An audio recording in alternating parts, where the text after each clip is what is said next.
Good morning to most, good afternoon to others, and good evening to the viewing audience across the pond.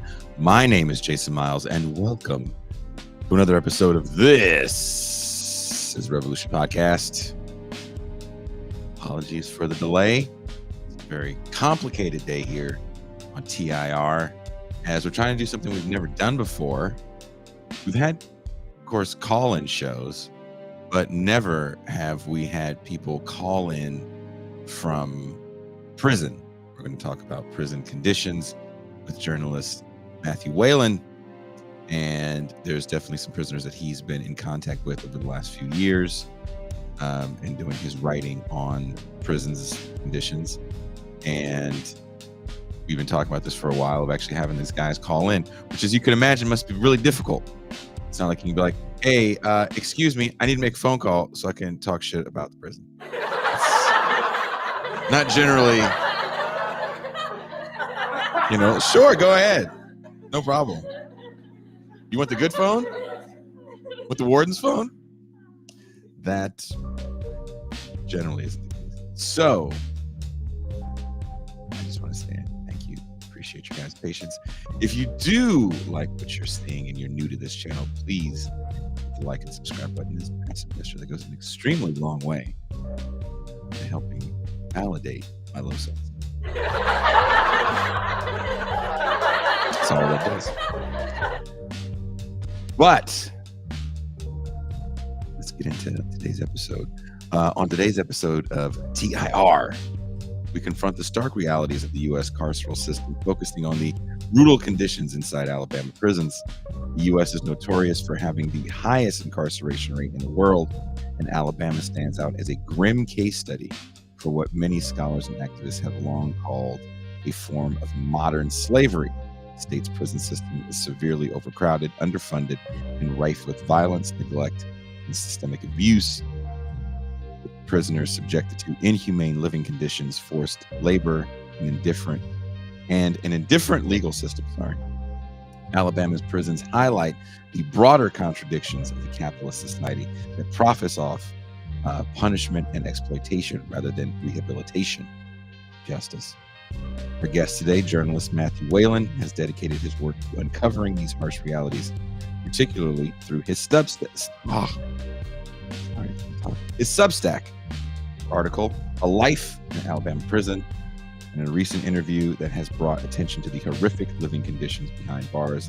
His reporting sheds light on the voices of those often silenced, emphasizing the daily indignities, brutality, and neglect that people incarcerated in Alabama face. Whalen's work helps us grasp not only the human cost of incarceration, but also the structural forces that perpetuate it, including racial and economic inequality, capitalist exploitation, and political neglect. As we delve into this discussion, we must ask ourselves, what does the treatment of prisoners in Alabama reveal about the broader U.S. prison industrial complex? How do these systems of punishment maintain and reinforce the racial and class hierarchies on which American capitalism is built?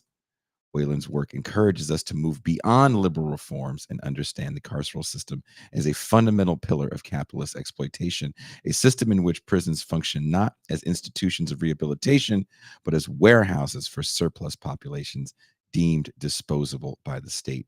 Please welcome, coming all the way live from a bunker in New England, please welcome Matthew Whalen.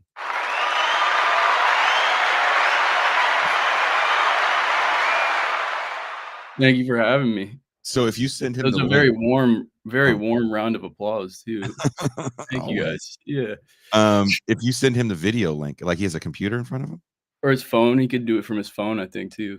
This is Matt. He was just released, so he's free. He's free now. Yeah. You can send him the link then that I sent you. Awesome. I'll do that right now. I was like, a phone. Yeah, well, that happens. Well, I mean, sometimes too. I have a friend here that is formerly incarcerated, and he was showing me pictures of a prison he was in. Is a fed that he was in, and everybody had cell phones. Yeah. You just see all the dudes on their phones. They're on the bunk. They're on their phones. I'm like, I would assume, and I would love to ask this question: do cell phones chill dudes out? Uh, well, there's mixed reporting about that. Sometimes they do get prisoners in dangerous situations, from what I understand.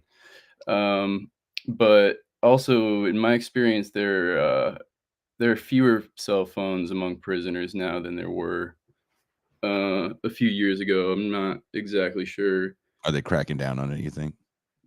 I guess. I mean, there's so many drug overdoses, and we know that those are coming in through the guards, and there's not really much being done about that. So, I don't know. It's interesting to me that there seem to be fewer phones than other contraband Can now. you I don't imagine know that? why. Like it's not even like what's funny to me is it's not even like these cats are taking pictures and putting it on their social media like, "Can you believe the conditions?" It's like dudes taking thirst trap shots. Well, I don't know if you saw my last story on Fountain Prison where Matt was actually, but I did interview a prisoner there with a phone who sent pictures and video. Um, and that stuff was pretty disturbing. Um, but yeah, I noticed you still got my last I name. have your name spelled wrong. Yeah, yeah, yeah. Yeah, dude. I'm gonna correct it on the. Sorry, I'm gonna start calling you Jason Miles Oh yeah, with trust an me. I, but in my With mind, I'm the gonna be saying it with an I. Yeah. Yeah, you know what? The best that ever happened to me, I was a guest on actually a person's show that I'm friends with, and the picture they used for me was another black person. Oh man, rookie move. It wasn't even me. I was like, well, Oh, people can brutal. deal with the last name when you get confused for another black guy. Alright, I won't I won't do that to you. Hasn't gotten that bad. Yeah, Jason Miles with an I and Ben hyphen Burgess. I and it's so funny. I've been writing your name down wrong everywhere, and you're like, "Hey man, can you fix my name?" Because that happened on the last show, and then Yeah. and then you and someone else, the guest we had Thursday night, was complaining, and I just lost it. I was like, "Every motherfucker wants to ask me about the goddamn name. Shit, you know how much that I gotta do?" Yeah, sorry, my dad says only bad spellers get our name right because Yeah, because they it's ask. Whalen. Yeah. You know, you should just change it to the right way. Just be a good egg. I've thought about that, yeah. It'd be easier for me probably, yeah. Um, But I like the crew, Whalen with an EN, Ben Burgess. I've been proofreading his stuff, he's got so many hyphens, dude. Tell have some words with your hyphens, bro. I'll put umlauts over your A when I make the correction for the audio only, and that way can look cool and all metally. Um, I do want to ask you, in your article, "A Life in Alabama Prison," you expose the brutal living conditions, overcrowding, and violence that define life behind bars in Alabama. Can you talk more about what you uncovered and how these conditions reflect what you think might be systemic problems within the U.S. prison system? Because I know you don't really cover every single prison. You're basically in the South. Mhm. In the Yeah, South, that's they have like their own distinct problems that are very different from the rest of the country. So, if you want to elaborate on what you've uncovered. yeah, there's sort of 2 questions in there. I think so the first thing is, that I believe that piece is a part of an oral history series Mhm. about, a guy named Milton Jones. Um, so he was arrested at 15 for a crime he claims he did not commit. He did not have a legal guardian at the state in the state at the time, let alone present for legal proceedings. He didn't really have a meaningful defense, and he was held until he was 16 so that he could be tried as an adult. He couldn't read or write. Um, and he is he's still in prison now, and now he is 57, and so he's been serving time on that. He's been serving out his sentence for that one charge ever since he was 15. He's been in adult male prisons in Alabama ever since he was 16. He's been incarcerated since he was 15 for this. He doesn't have much family. And yeah, the United States, I think it's still the case. This may have changed. I haven't looked at uh, the reports in a few years, but I think the last Human Rights Watch report I read was from 2017 or 2018, stating that every state in the country still allows for children to be tried as adults under certain circumstances. Yeah, mentioned this on the show the other night. I can't remember if it was in the champagne room or not, but in San Francisco, when the new DA took over, Brooke Jenkins, that was one of the first things she said, is that she's going to charge minors as adults for violent crimes. So And in Alabama, I mean, I'm sure it works this way throughout the country, but you see a lot of cases where people who claim to be innocent, who don't have the money to pay for a lawyer, are offered a plea deal to accept a guilty plea, or some cases at least just give information about the crime. And one thing that's interesting about Milton is that because I think because of the age he was arrested. I haven't confirmed that this is the reason, but I think because of the age he was arrested, his court files are not available anywhere. You can't find them in the public record. You can't find them if you have access to Alicourt, which is where state court cases are filed. Uh, if you search his the number for his case, just nothing comes up, and um, so I don't know a lot about his trial. Like I lack pretty much the whole trial transcript.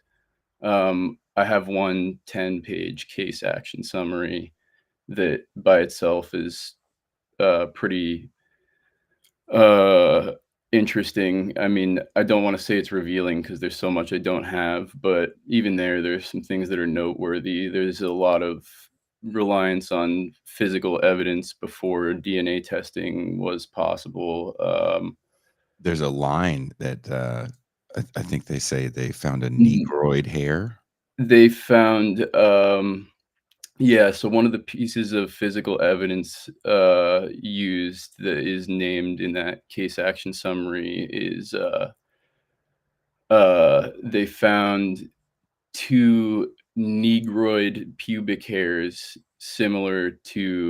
n- uh, similar to pubic hairs of the suspect or something. Which is, I mean, obviously the shocking part of that is the capital N negroid. I had never seen that before. It may be more common than I'm aware of, but up to that time, but I'd never seen that in a official court document from like anything resembling recent history, even in Alabama. But what's really interesting about that sentence is the word similar. Is doing a lot of work there.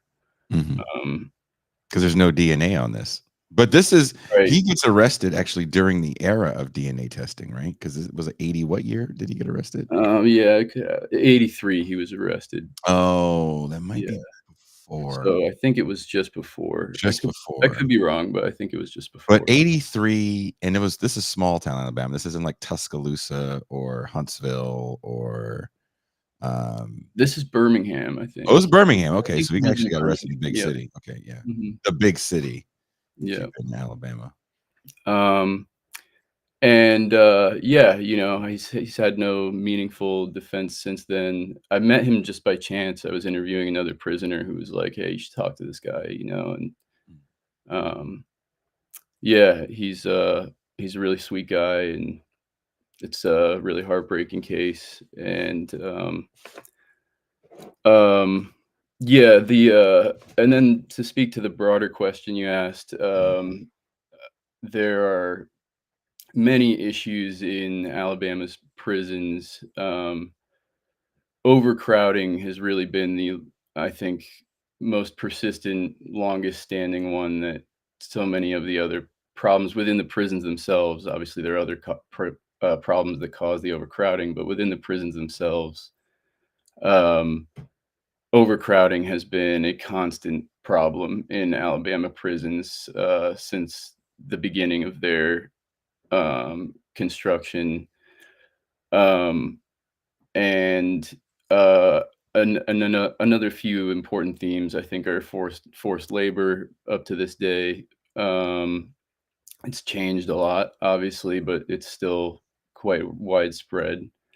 Um, and Also, Alabama is interesting because it actually doesn't have any private prisons, which in the past 10, 15 years have been you know, a lot of controversy has surrounded private prisons, um, but there are actually a fairly small percentage of prisons in Alabama. There are no private prisons technically, but everything in them is privatized. So you have, the phones are privatized, the pest control and construction is privatized, maintenance is privatized.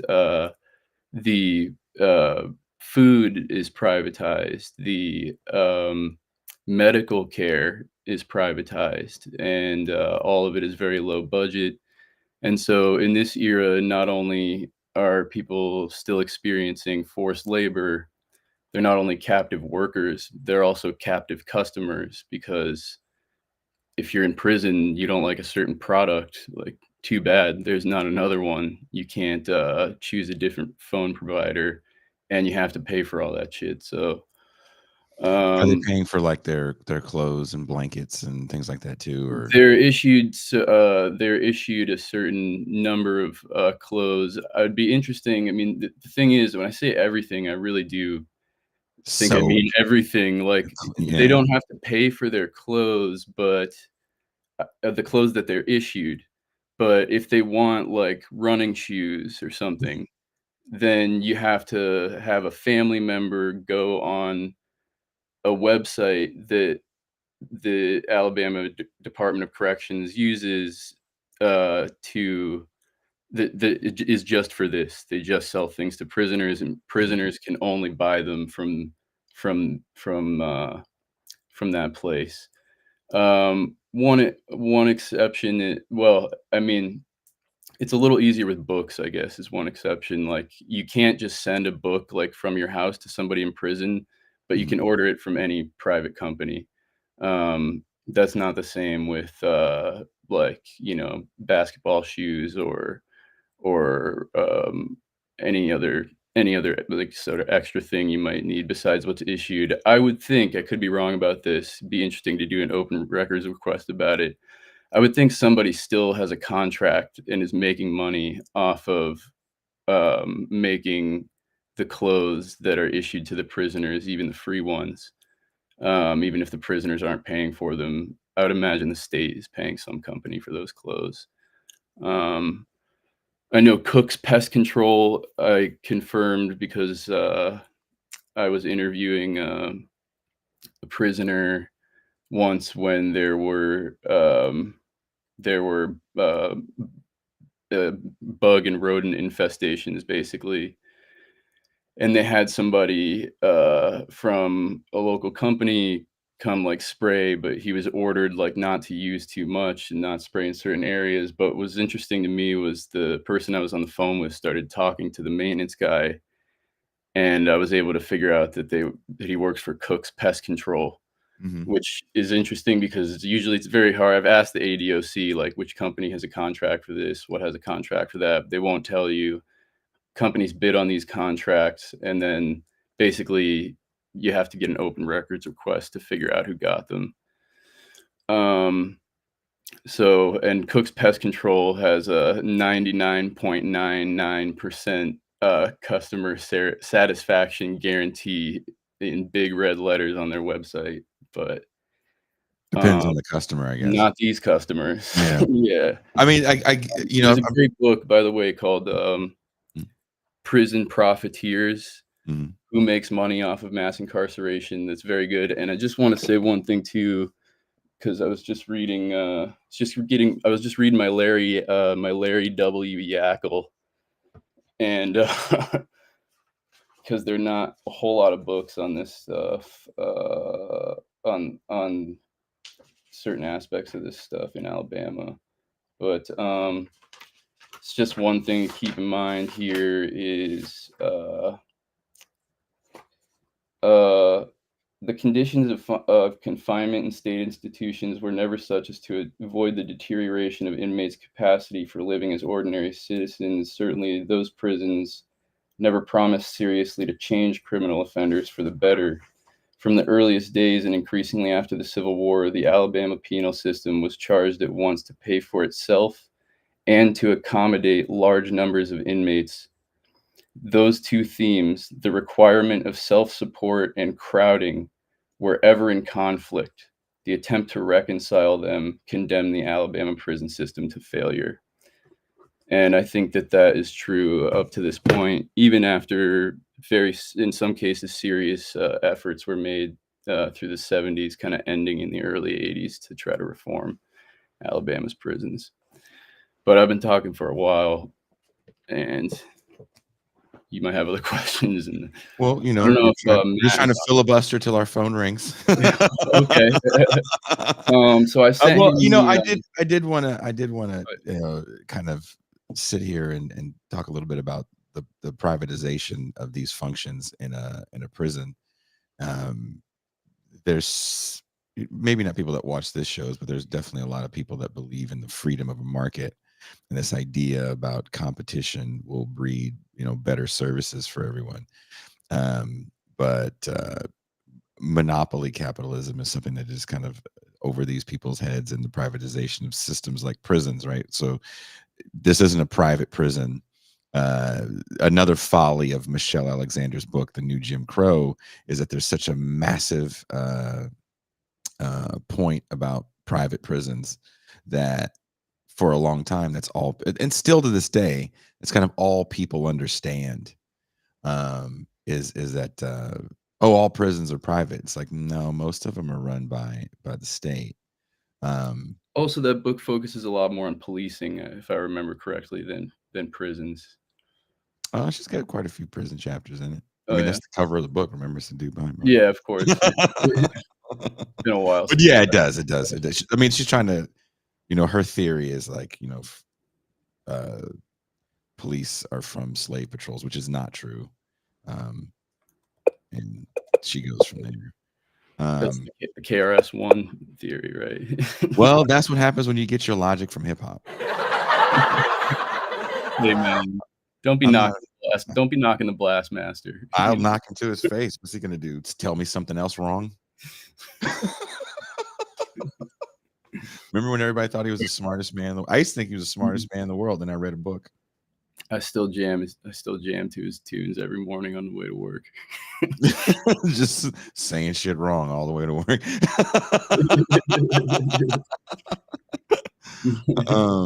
I mean, you can't deny "Love's Gonna Get You" is one of the greatest hip hop songs of all time. Free Mamiya. But when you're privatizing everything like that, and you're dealing it with this captive customer base, that even if they wanted to complain, no one's going to listen. No one's going to listen to their families. Like having a prison contract feels like it's probably like printing money, because you now have to exert such little effort, especially in a place like the South, where really nobody gives a damn. There's no one out there protesting for better prisons.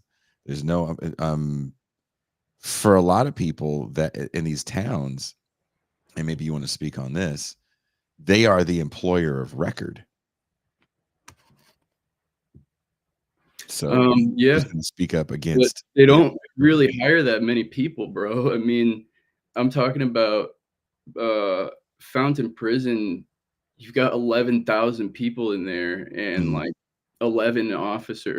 17 officers working. You know, that's not gonna create enough jobs to support a town. Probably in those cases. I mean, but if you have Yeah, 17 officers working, how do you keep 1100. 11,000? Sorry, 1,100? 1100. I was gonna 1100. say 11,000. They must be shooting everybody Yeah, then, oh, because that's my, the only way you're gonna keep yeah, people at bay at that point. Like, yeah, just start busting off the first row. yeah, 1100, 1100. My bad. Yeah. But beyond so you're talking about directly hiring, but how many people are working from the third party companies for the prison? Yes, true. Yes, then that's where the industry comes in, I Yeah. think. Also, though, I mean, you were talking about the free market earlier. It's really like designed to be the worst. It's like these companies bid. I think the lowest bidder gets the contract. They offer like as few services as they can, as low quality. They don't do any like they do as little maintenance as they can. There's a chapter of my book where I think it's the second chapter of my book where somebody I was interviewing prisoners on a tier where 3 out of the 4 phones were broken, and this had been an ongoing thing. And I called. I can't remember who I called. I might have called like internal investigations or something to report this to the prison. I also, I would fact check my articles with the Department of Corrections. So I, asked them if this was true. And a day later, the prisoners called me and said that they came in and fixed the phones. Uh, they came in and fixed the phones, but they fixed the 3 that were broken, and the one that was working before was broken when they left. you know, um, and there's often suspicion amongst the prisoners that like when they come to do repairs, they'll either like do a shitty job or leave something broken so that there's like a job to come back for, I guess. Um, but but yeah, so it's really designed to be. It's by design. It's like the poorest quality. Yeah. Um, yeah. There used to be this place called the Grocery Outlet. I don't know if they have it where you live. And when I was a very young married man with no money, they had like frozen TV dinner stuff, and I just grabbed a bunch, and they were from the prisons because they said this is for California State Prison, may not be suitable for human consumption. That was the warning label. Remember, my now ex-wife at the time yelled at me about buying it. She's like, "What the hell are you bringing home?" It's like, Yeah. but after I got done getting yelled at, I was like, "But, honey, can you believe that they give this to someone?" Well, another thing I want to talk about too, actually, is like the kind of history of forced labor after what we officially know as slavery ended. Because up until World War II, there were there was sharecropping, debt peonage, convict leasing, and then finally chain gangs. But And there's still chain gangs in some prisons in the South. Is that finally over? I believe I believe there are no longer what we know of as chain gangs, where you're. I could be wrong about this. It wouldn't shock me, I guess, but where you're like for the whole day you're chained together, traveling, sleeping, working, chained together. Um, so I believe that practice no longer exists. I could be wrong, but and debt peonage was the big one because in Alabama in particular, that was used to just kidnap thousands and thousands of black people and poor people, sometimes poor whites as well. Although there's some counties where the records show that only blacks were ever targeted by certain laws. And the way it would work is that it was largely through the sheriffs and the justices of the peace. Interestingly enough, they would basically collect a fee for just like sweeping up somebody when there was demand for labor. They would be tried, you know, they would be tried in like a bullshit trial, like in like sometimes in like the sheriff's barn or like the justices of the peace barn, or um, and and they would be shipped off for year to work in these horrible mining camps or um, you know, mining for limestone or in lumber mills or um, things of that nature. And those practices have largely ended. However, the prison system has continued to balloon. And like I was saying, like Larry Yackel pointed out in that book, um, Reform and Regret. Um, the the forced labor became really focused on maintaining the facilities in which you are imprisoned, rather than I mean, there's still other ways that companies capitalize and states capitalize on forced labor. But a lot of times, like the guys I interview, they have like a plumbing job, or they work the hall, or Jimmy, who we might hear from today, works the hall, um, or you might have somebody who works as like an assistant in a medical ward, or the cooks. I mean, I interviewed a cook one time who was working like crazy hours, 6 days a week. Interviewed guys who were working 16-hour shifts for no pay during the pandemic. uh just wild. um and we could talk about the pandemic at some point too. um How did the pandemic hit Alabama? I mean, it hit every prison pretty hard.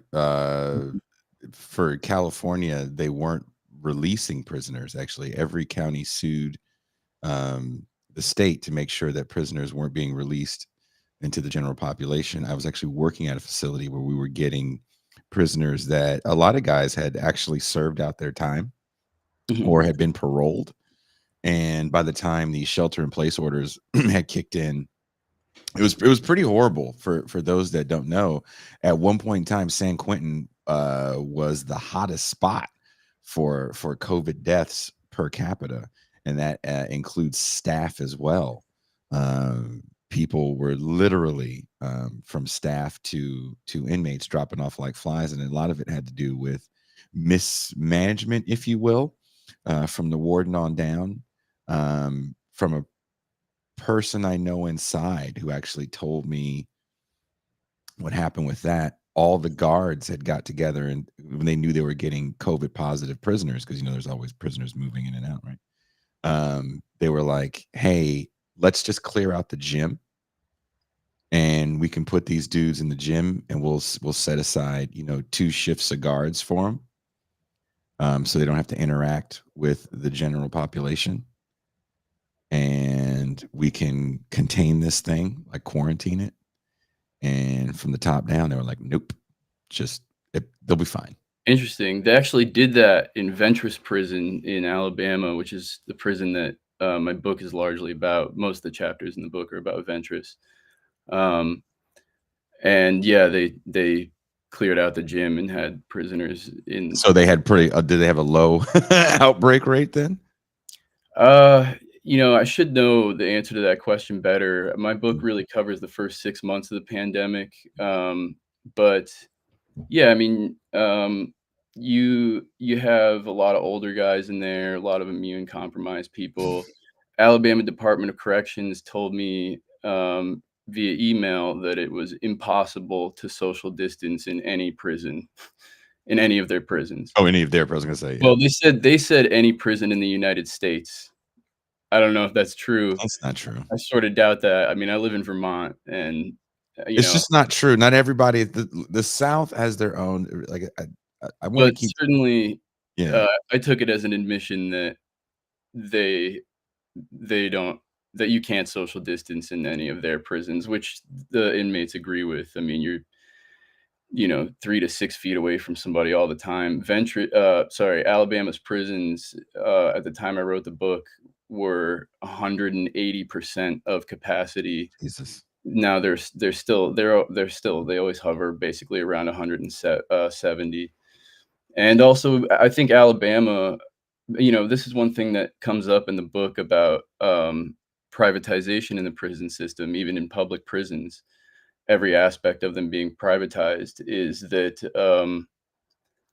you have and overcrowding. You have like these really unsanitary, dangerous conditions, overcrowded, and also another thing that's privatized is the medical care, and it's very low quality, very low budget. In that book, they even talk about how in some cases they have doctors who have been like, you know, like fired from every job or like lost their license for a time. Like they get jobs in prisons, I've Um, heard more of the training aspect of it. mhm, Like, when you go get dental work, it's like, you're gonna get somebody that was that's yeah. just out of school. I mean, I again, Also, I would just add I wanna put the focus more so on Alabama because you're gonna talk to people that went to prison in other states, and they're gonna tell you an extremely different story about, my very good friend spent 25 years in California, prison for capital crime, and she actually worked in the dentist office and actually worked with a really good, dentist to the point where she was able to get a job, when she came out here, in dental being a dental assistant. Um, Not to say everybody can, it's just there's a uniqueness to the South from policing, from the court system that for getting a speeding ticket in certain parts of the South is extremely different than yes. anywhere I've ever been in my life. Mhm. Like there's literally parts of the South when I worked in the Gulf of Mexico, it was a 3-hour drive from where I stayed in Lafayette, Louisiana, to the dock that I would chopper or boat out of in Fouchon, Louisiana. And um, there's a stretch, there's a city, I can't remember is it Morgan City? And this city is known for giving out the most fines for driving. And there was a driving service that would pick you up in Lafayette and take you to the thing. And every time you hit this one stretch of city, they instantly, if they had cruise control, put on the cruise control. You keep it at 55 because you are going to get a ticket and you have to pay it right then and there. And I've Yeah. never, again, coming from Yeah. Cal, I've never seen that before. Like, what happens if I don't pay it? Well, Yeah, bitch, you're going to jail. my friend Eddie Burkhalter is a great local reporter in Alabama, who does really good work on that topic. He writes for Alabama Appleseed, which also does great work in general on the prisons down there. Yeah, just one other thing I wanted to add to that too was that, like police, people who work for prisons often don't live in the towns they work in. Yeah. And uh, even if they do, like you're having people work in these really dangerous, unsanitary conditions, and then just leave and go throughout the state when they go home. Um, and so when something like a pandemic happens, in that book, I think that book was written in 2007, but I think they even mentioned SARS. Um, it's it's really dangerous to have people like traveling all over the place to and from a prison in the Yeah. middle of a pandemic. And then also in Alabama, they they lifted the lockdown a lot earlier than other states, and they also kept the lockdown imposed on the prisons for a lot longer. So, I mean, it struck me as a recipe for disaster, and Alabama got hit really hard by COVID. I thought that wasn't a surprise. If you let everybody run free and tell everyone it's fine, there's no problem out here, and then you keep the prisoners locked up in these unsanitary conditions, like that's a disastrous combination. No, it was Should have been the other way around. well, again, I have a buddy that worked in San Quentin for a long time, and he was there during the pandemic. And I remember when everything finally had lifted, like you didn't have to wear a mask and all that stuff, when it was safe, quote unquote, safe again. Um, he had actually helped me move some things, and he doesn't really talk about his job. I don't ask about it, but he finally told me about what was going on there, and he didn't go home for a while because obviously you don't want to when people are dying to that level in front of you. I think the reality of the pandemic hits home a little different. I couldn't go home. I was working at a shelter at the time, and my son's mom didn't want me home.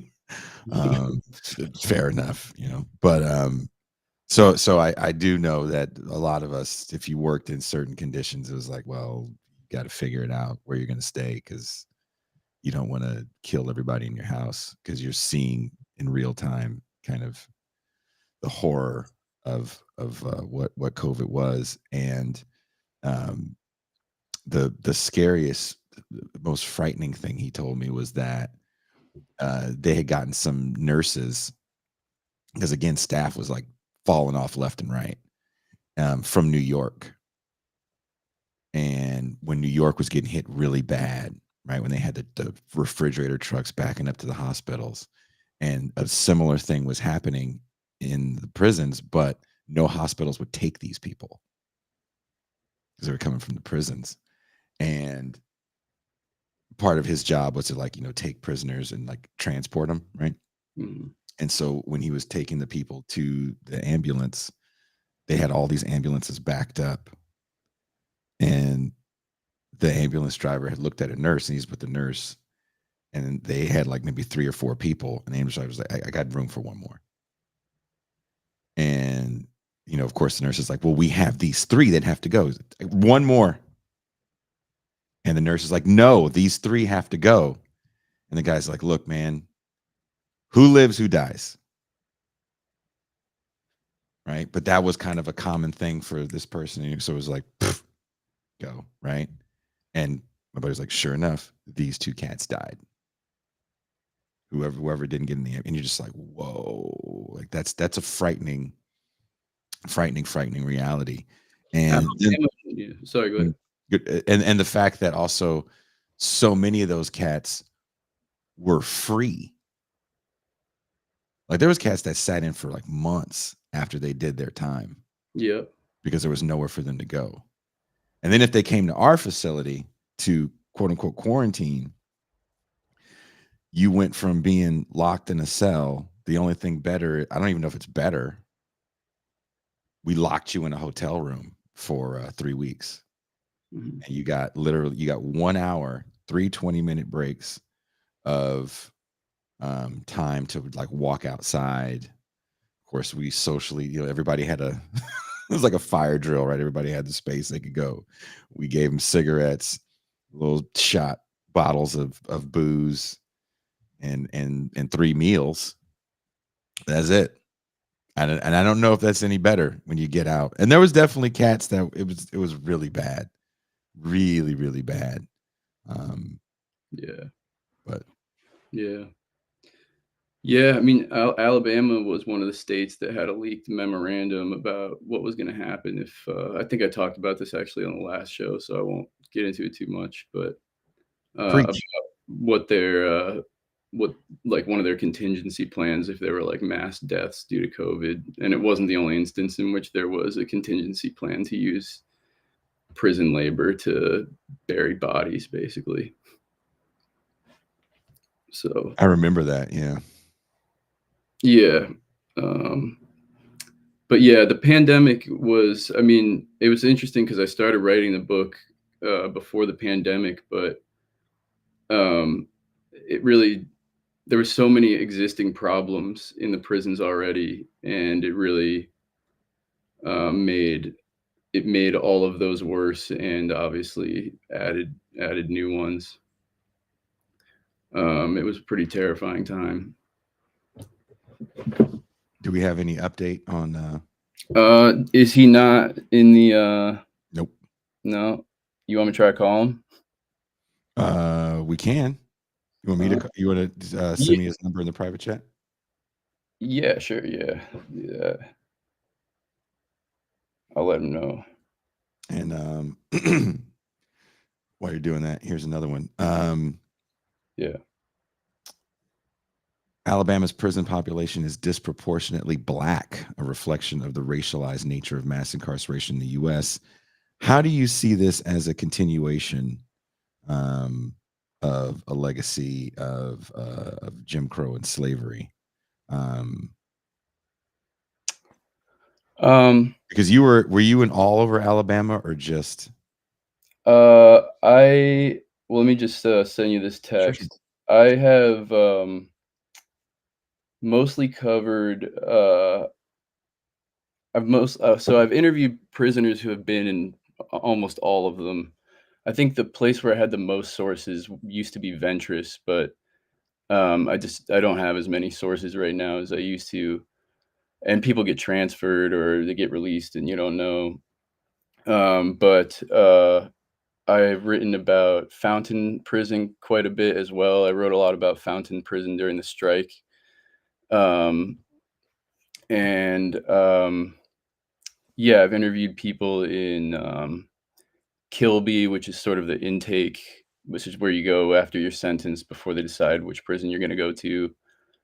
I've interviewed people in Bibb Correctional. Um, and The question about the legacy of, could you repeat the question about the legacy of Jim Crow? And I was sending you that text when. Oh no, I got it. Sorry. How do you see this as a continuation of that legacy?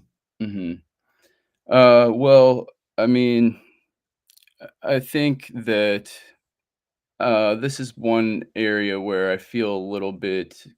I don't want to be condescending talking about Alabama. I mean, I'm not from there, and I probably can't speak to, you know, just the culture there. Um, Certainly, one has the impression that there's a little more like overt racism still going on, but I really see it um, as a continued legacy of war against poor people, and um, you know, the prisoners are predominantly poor. That's the main group I think targeted, um, and that affects the Black community in Alabama as well. At a disproportionate rate. I think that Alabama's I can't remember the percentage of African Americans in Alabama, but in the prisons it's over half. So that's alarming. There's been strong studies over the years on the death penalty that, and I think there's some recent debate and scholarship about this, but there have been studies on the death penalty in the past that do show that when you control for all other factors, uh, uh, being Black is the thing that makes one more likely than any other factor to go to prison. So, like, circumstances of the crime, economic background, all being equal, you're more likely to get the death penalty if you're Black. So is this R.J. Martia writes about that. He's a good sociologist. well, if it makes you feel any better, a white guy just got put to death. Yeah, it doesn't. But yeah. And I didn't see anybody say anything about it. It wasn't on Democracy Now! Or anything. Yeah. I guess they felt he deserved his, I guess. You just texted me back? Yeah. Well, I just had to get the number. Don't ask that Oh, question. yeah. Sorry. Do me a favor. Be entertaining while I try to call our guest. Okay, yeah, go for it. Tell a joke. Oh, man. So, before I decided I wanted to be a writer, I used to want to be a chef, but then I realized everything I made would turn to shit. Dude, it's hard to tell jokes without an audience that I can hear. But Yeah, I did recently finish some books that I've been wanting to put out more reading lists on the Substack, and so I can give a little preview to my next written piece, which will be a short one. I'm trying to do a list of reading recommendations every month or two that mostly have books that are that you probably haven't heard of before, that I hadn't, heard of before I read them. Um, and I don't want to spoil it, but one of them will be this Larry Yackel book that I referred to today, Reform and Regret: The Story of Federal Judicial Involvement in the Alabama Prison System.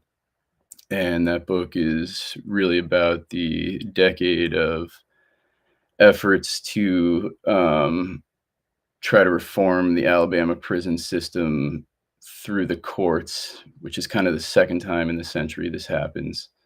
The first time is towards the turn of the century. In Alabama, there was a Department of Justice prosecutor named Warren Reese, who was fairly moderate uh, legal mind, but um, did make efforts to investigate and prosecute people for uh, uh, holding people in like debt bondage and sharecropping and convict leasing and things like that. Those efforts were largely unsuccessful. They were largely tried in Judge Jones's court. I can't remember Jones's first name. And at a certain point, partly in capitulation to the kind of backlash that Jason alluded to in Alabama, um, he did not make the punishments. He limited the ways that people essentially holding slaves could be tried, limiting them to these like debt peonage cases, which really didn't give them a lot of power in terms of how they could hold people accountable who held slaves. And people who were found guilty would just be like levied small fines. Often they would plead guilty uh, uh, just because it turned out to be less of a headache. But So Warren Reese, his hands were sort of tied by that. So he basically started going for quantity of cases rather than quality. Um, and then fast forward to World War II, largely in the Roosevelt administration, a lot of the prison reforms were simply made as a PR strategy as we entered World War II. It was thought that they would be used against us, and that the prison systems would be used against us, and the fact that there was still slavery. Uh, and the Roosevelt administration, the Department of Justice, basically, um, they they had the power that Warren Reese didn't have in the Jones court. They stopped limiting these cases to being able to just try them as debt peonage, and they made it so that you could try them as slavery cases. You can prosecute people for holding slaves. And in the 70s, the prison conditions, the overcrowding, the lack of staffing, the inadequate medical care in the beginning of the legal cases in the 70s was a huge part of the way that legal minds were going to try these cases, which I could elaborate on at some point. But from the 1970s to the early 80s, there was another major reform effort. And that was I believe it was Judge Johnson's court, but I can't remember his first name either at the moment. And so that's what I'm really interested in right now is how the history of forced labor has uh, the history of forced labor and overcrowding in Alabama prisons. Um, in the big picture, I guess, since World War II, from World War II to now, and also since that period in the 1970s when there was that decade of reform efforts. Now the labor is more focused on maintaining the prisons themselves. We had a gentleman named Alex Park on the show recently that brought something to my attention that I wasn't even aware of. And I guess there's some states in the South that actually hire uh, prison labor to work at fast food restaurants. Had you heard of Yes, yes, I have heard of that. I've also heard of like recovery centers that do that. Strangely enough, recovery centers that hire prisoners to like would do what? Counsel?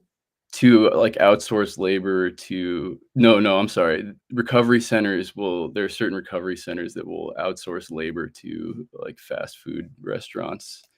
It's actually written about in Jerry Stahl's book Permanent Midnight. Mhm. He worked he went to one. Um, but yeah, different topic. But yeah, also they have prisoners make cleaning products. They have I mean the famous one is they have prisoners make license plates. Yeah. Um, I thought you were gonna say the famous also one was Victoria's Secret. That's like to me, that's like the most famous one yeah. that no one really talks Oh, about. yeah. I guess also, one case that's interesting is, in Alabama during the pandemic, they were not, like, they weren't, like, helping the prisoners at all. They weren't giving them supplies. There were Mm. no sanitation products near the Oh, phones. Um, People were, like, wiping them with with their shirts between uses. They weren't provided masks. People were making their own masks with wow. shirts, and then when they did provide masks, they used, forced labor in the women's prison, Tutwiler prison, to make the masks. Um, and they came pretty late at that.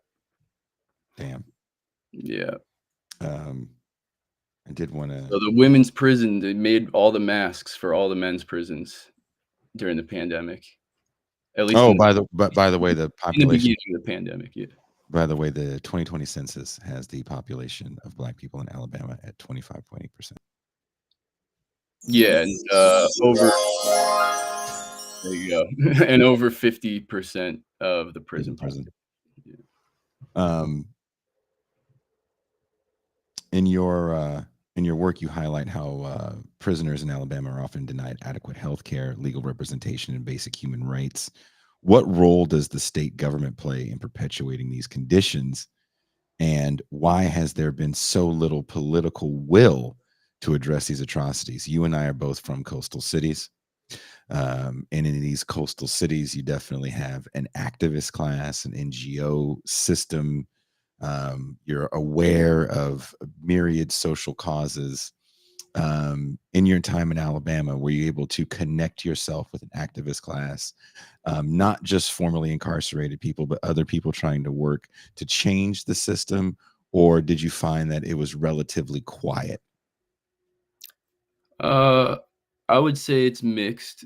Um, I would say 2 things. First of all, I covered the strike in the prisons, so, um, in that case, I didn't have to look outside the prisons to find people who were doing activism. But, uh, I would say that well, first of all, I don't know if I'm technically from a coastal city. Uh, I'm not on the coast and I don't live in a city, but I do live in New England. I live in Vermont. Um, But you're but not from Vermont. I'm from Western Massachusetts. There you go. From, Everywhere in Massachusetts is Boston. Just deal with it. I don't give a fuck if you're from Amherst or Pittsfield. You're from Boston, okay? yeah, I'm glad that that's not actually true. Fuck Boston. Go Knicks, dude. Good for you, by the way. Welcome aboard, Carl Anthony Towns. But anyways, what was I saying? Oh, the other thing is that, in terms of, like, activism, uh, it might not come in the form you would expect in a coastal city, but yeah, I do meet people. I mean, um, some of the people who build the most relationships with the prisoners are the religious groups that come in and meet with people. And I've interviewed two of those. Um, I have also interviewed a lot of family members, and they often work very hard on behalf of their loved ones. I would recommend Alabama Appleseed does great work. Shout out to Alabama Appleseed. Shout out to Eddie Burkhalter, who's been a great help to me over the years, and is a great journalist, great writer, very smart guy. Actually, I'd recommend him for the show if you ever wanted to talk to him. Um, but so yeah, you do come across people. My work really focuses on the prisons, the prisoners, and their lives as much as possible. Um, and so I'm not as familiar with like Alabama politics. I follow the governor's office a fair amount, partly just because it's often relevant to the Department of Corrections, and I follow the Department of Corrections a fair amount. Department of Corrections in Alabama has a reputation for being fairly secretive. And that's true, but when I was writing my book, they don't respond to my emails anymore. They haven't for a while. But when I was writing my book, I was pretty surprised at uh, how consistently they responded. And also, I guess I went into it thinking like most of the time, like prisoners are going to tell me something. Department of Corrections is going to say that's not true, and then I'm going to have to try to figure out somehow, you know, what's going on. And that was the case sometimes, but I was actually shocked at how honest they were with me. Sometimes like I would ask them also like um pretty tough questions. I once asked them if when prisoners are stabbed or killed inside the prison, is it ever the job of um unpaid prisoners who are assigned cleaning jobs to clean up the aftermath, to clean up the blood after their fellow prisoners are killed? And they just said, yeah. They just said yes. They weren't, I mean, they didn't just say yes. They were like, yes, it may be the job of blah blah blah to assist in but it was a yes. It was a yeah. We make them clean up each other's blood after they get stabbed. Um, and and one time I asked them if there was a bug or rodent infestation. If there was an infestation of rats, actually, it was a specific. I think it was specifically a rodent and rat infestation that I asked them, and multiple prisoners had reported rats in the lights of like the dining hall, rats in the walk-in freezer of the kitchen when they open the door in the morning. Um, I have video actually that's published on my Substack in the articles about the strike of a prisoner who received a rat in his lunch sack when they were being given bag lunches during the strike. There was one who got a dead rat in his lunch sack. Uh, and so I asked the Alabama Department of Corrections if they had a rat infestation, and they said, "No, we wouldn't call it an infestation. Of course, some level of rodent problems are to be expected, blah, blah, blah." Um, so even sometimes their denials were pretty weak. Um, and so yeah, that was always shocking to me as well. But yeah, the Department of Corrections is really intense. I mean, there are times when I would ask them like if prisoners were experiencing certain things, and they would just say I think they said in response to a question about, I asked them if people who are assigned unpaid jobs are being asked to work 16-hour shifts. And I remember the woman said, yes, you have to remember that when people are remanded to our custody, they lose certain freedoms and they're paying a debt to society. There's no, at least the public stance, the public posture is very unwavering and unsympathetic. Um, and also, yeah, there's money to be made, and they don't want fewer people in prisons. They don't, and even their only solution to overcrowding is to build more prisons, but they're closing 2 and then they're gonna open 1. They're so sorry, I might have these numbers mixed up, actually, I don't wanna misstate them. But they're not going to reduce the number of prisoners, and it won't reduce, overcrowding, because they're opening new prisons, but they're closing others because they're dilapidated, they can't be used anymore, which is long overdue, actually, but they're opening new prisons and closing old ones at the same time. So their only solution to the overcrowding problem is actually not a solution to the overcrowding problem.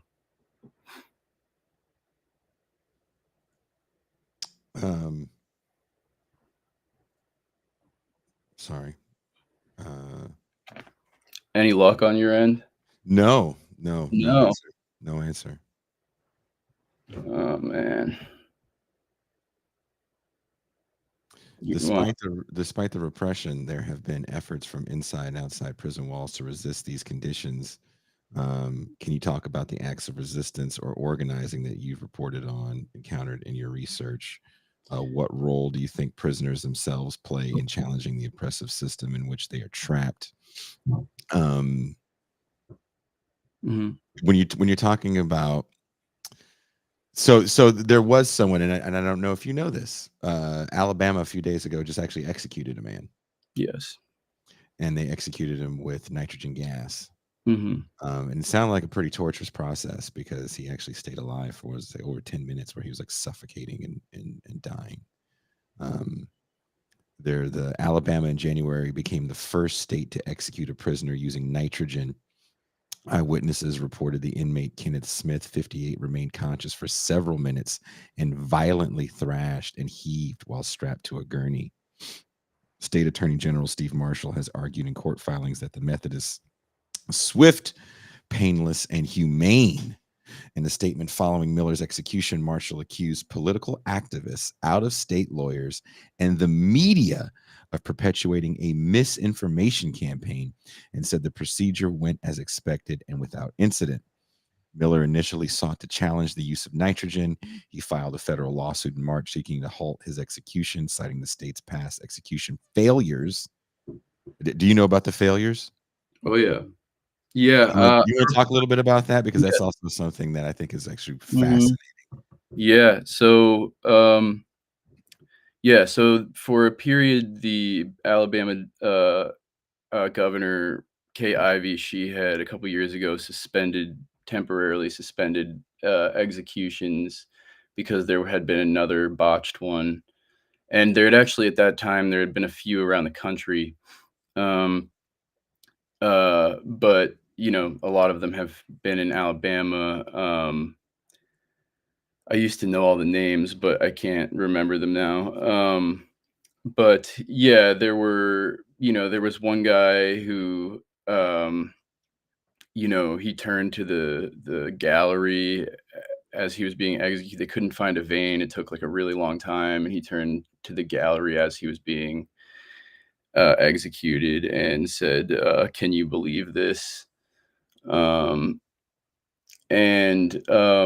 But what prompted the temporary suspension of the death penalty in Alabama was another botched execution, and Governor Kay Ivey said that in that case it was what most of them are, which is lethal injection. But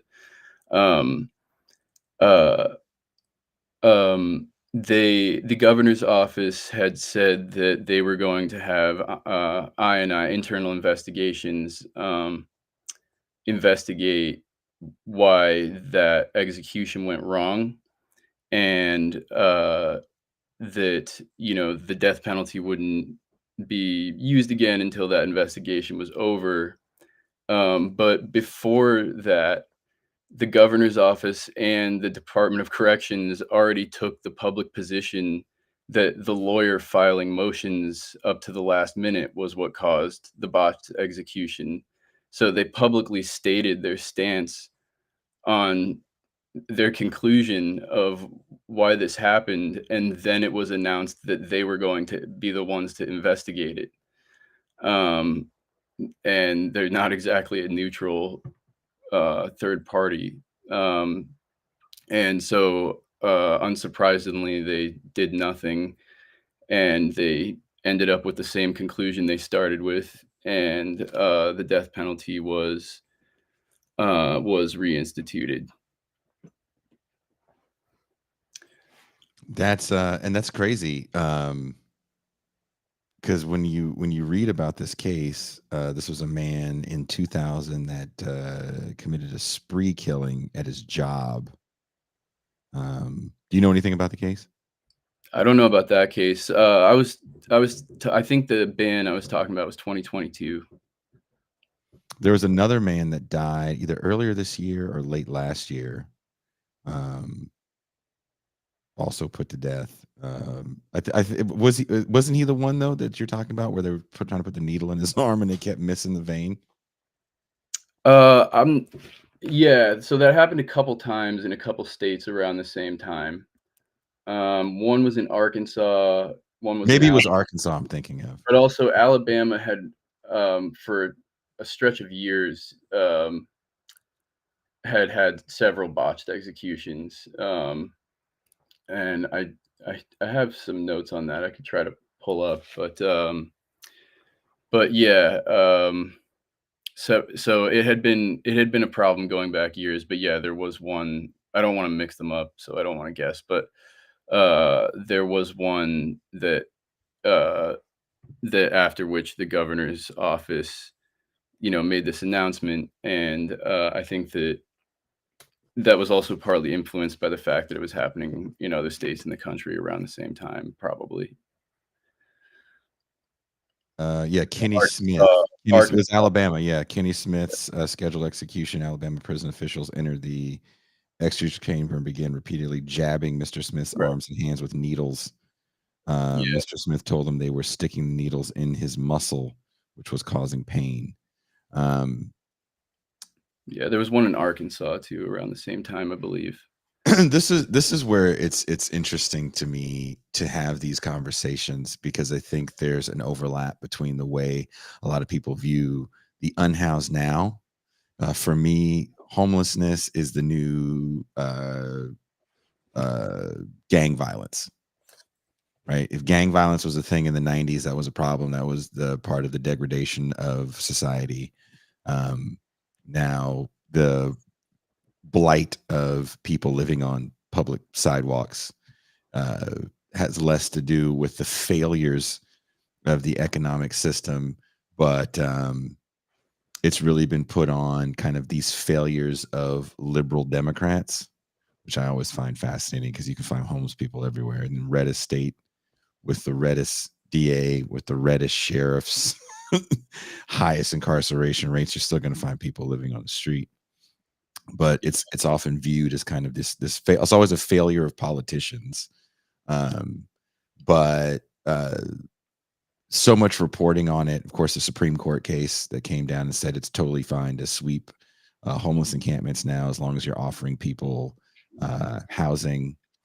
There is a big denial of housing that people don't like to talk about, which is kind of a complex conversation that I don't think most people are ready to have because you have to think a little bit about it, and you're going to deal with, how can I put this? Sometimes there's a glorification of homeless people, where they just got coal smudged faces and they just lost their job yesterday. And sometimes people don't want to go because they just want to get high. Like that's the reality of shit. Mhm. And it's fucked up reality, but it's reality nonetheless. But because of that, we, as a society, feel very comfortable with these encampment sweeps. You can tisk all you want, but people weren't fighting them as hard as everywhere as people want to think. And I think we view the incarcerated in a very similar light, where you did something to get in there, and if it's a capital crime, um, there's not a lot of people out there protesting the death penalty outside of religious. There's always some awesome religious folks that are out there protesting that stuff, but as a whole, we don't talk about it much in this arena because I think, again, it takes a lot to try to humanize some of the crimes people do. You know, you work Yeah. inside of a prison, and not everybody's innocent.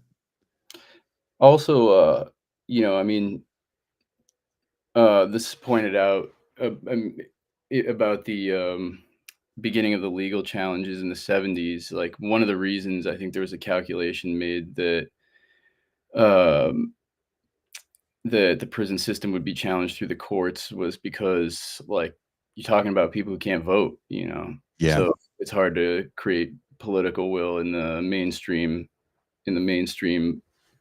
political sense.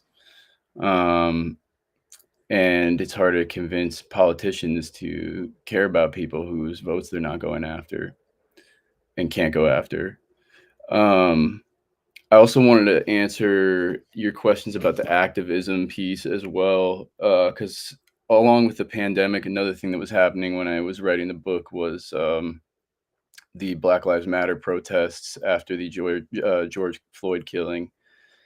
And my impression from some prisoners I spoke to was like they felt a little left out of like the protest movement really focused mostly on policing, which is good, but I think at that time it didn't incorporate the prisons as much into the movement. Um, and also during the strike, um, I think I think prisoners felt like the um, felt really disappointed after that it didn't really yield results in their eyes. Most of the demands were focused on sentencing reforms. It's widely agreed that that's the best way to address the overcrowding which problem. which a lot of those reforms got rolled back in major cities over the last 4 years. Yeah. Some of them strike me as like low-hanging fruit that Alabama and a lot of states just keep in place just to say fuck you. Like like tweaking the uh like maximum amount of time that like a child can serve, someone convicted as an adult, as a kid, can serve a life sentence before being eligible for parole. Like I feel like I don't know. I'm sure people do it, but I think it would be hard to make the argument that if you just made that change, there would be a noticeable uptick in crime. There's some cases where it's like, What uh, what is it about there's a case that is getting a decent amount of attention that happened in, the Seattle area, and I don't know if I told me and you because Matt and I actually text back and forth, um, and, uh, and in this case, a young man, I think he's like 15 or 16, is walking in a mall in like a nice suburb of the Seattle area, and a bunch of dudes are behind him, and they start to jump him. And before they can even really cause any damage, the kid pulls out a gun and just starts firing in the jeez. mall. There's a young girl of 12 years old. He's coming in, she's going out. She gets hit. She dies. It's extremely sad. Both of these kids are the most adorable looking young people you've ever seen. It's extremely heartbreaking to think, first and foremost, why does a 15-year-old in a nice neighborhood feel the need to have a gun? And what were these kids trying to do to him? I don't know what he did, but you know, what happened there? And that little girl was 12 years old. And, her parents have to do the thing that no parent wants to ever fucking do, is bury your child. And in those things, it's like, she didn't have an illness we could even try to fight. She was just doing what all kids do. I'm sure you went to a mall or someplace where you skateboarded with your friends, and the last thing you think is that you're going to get hit with this bullet. Well, the kid turned himself in after it happened. He found out what happened. He goes home, right? He runs home. He tells his parents what he did. His parents put their house up, and he made the bail was like $500,000. Makes bail, and he's at home. It's not like he's partying, right? He has to deal with taking a life. And he's 15 or 16, doesn't really matter at that point. He still has to reckon with that. I know adults that have taken lives and are forever going to have to reckon with what they've done. It's a lot. And the girl's family, they want this kid not just under the jail. They're like, why is he alive? Why is he out? Let's lock him up.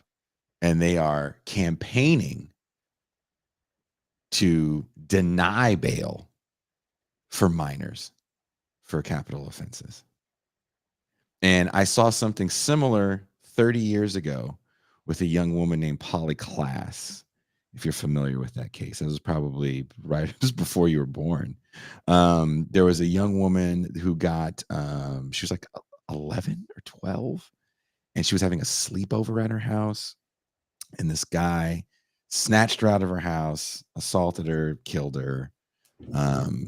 And he had a very long rap sheet. And this is around the time Bill Clinton gets in office. And this is when 3 strikes you're out was going to be implemented on a federal level. And the Supreme Court shoots it down and becomes a state thing in California. But where this happened. But there was a lot of campaigning on tough on crime laws. And this is also around the time the omnibus crime bill comes to be. And I think as people love wagging their finger at Joe Biden as if he did this all alone and there was no support anywhere, I think cats forget where the support was coming from. And there were tons of people, even your favorite woke rapper, there's one, that were all for tougher sentences.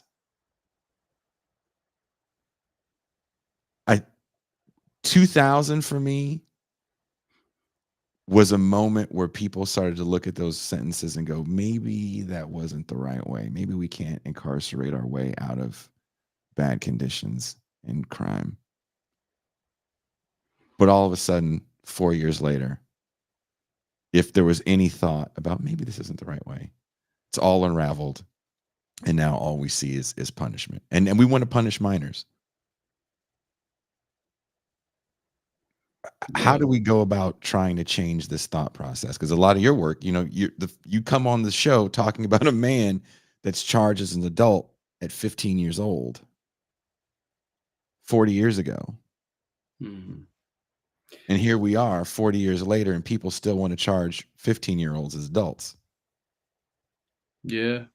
I mean, I do wish that the issue of the prisons was incorporated more into other movements, other protest movements, like the Poor People's Movement or Black Lives Matter or things like that. I do think that might not hurt, there's a strong chance that it'd be ineffectual, but I don't think it hurts. I do think there are also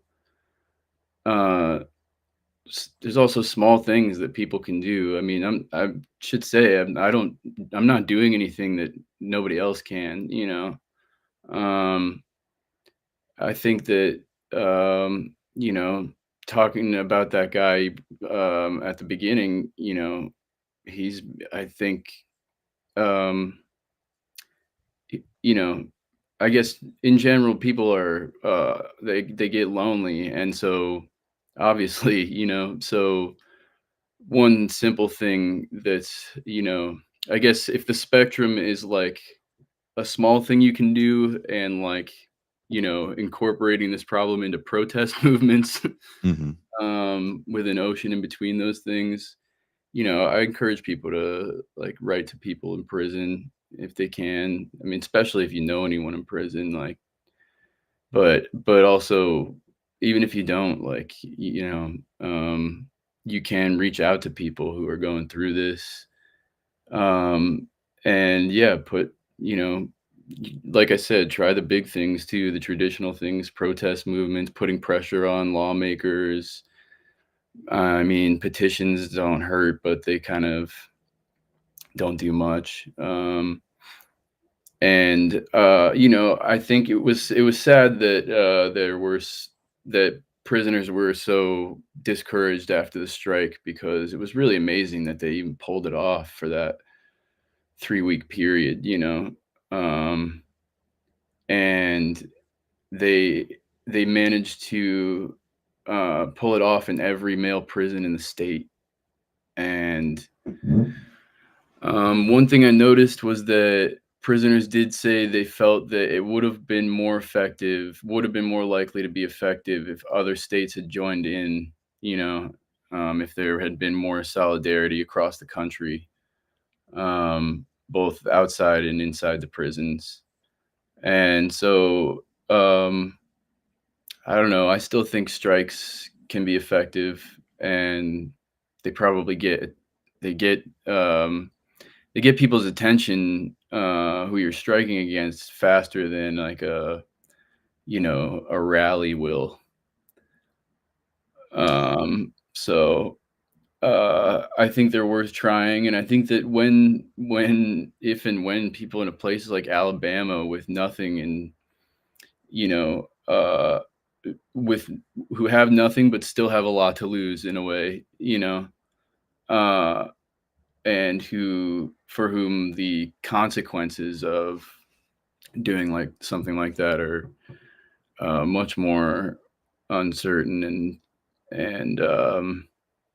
and and larger. You know, when people do that, we should support that. We should. And you know, I'm not going to tell anybody in prison they should go on strike, but I can say that prisoners in Alabama felt that it might have been more effective if other states had joined in. But how do we have the larger conversation about, you know, I know you probably look at it as a reform, but this idea of charging um, children Hmm. who may commit capital offenses. Um, in this case, it feels like it's one of those cases that could be um, a match that can ignite a big firestorm of controversy around minors that commit violent crimes. There is a rise in the coverage of minors that are committing violent crimes across the nation, and this actually really scares me because I think we're a nation that's extremely comfortable with punishing people as long as we think they're guilty. And we definitely seek vengeance over justice and just have blurred whatever the fuck we think justice means. Um, I lived in a state that snatched a lot of people up off the street, and I never felt like safe. Hmm.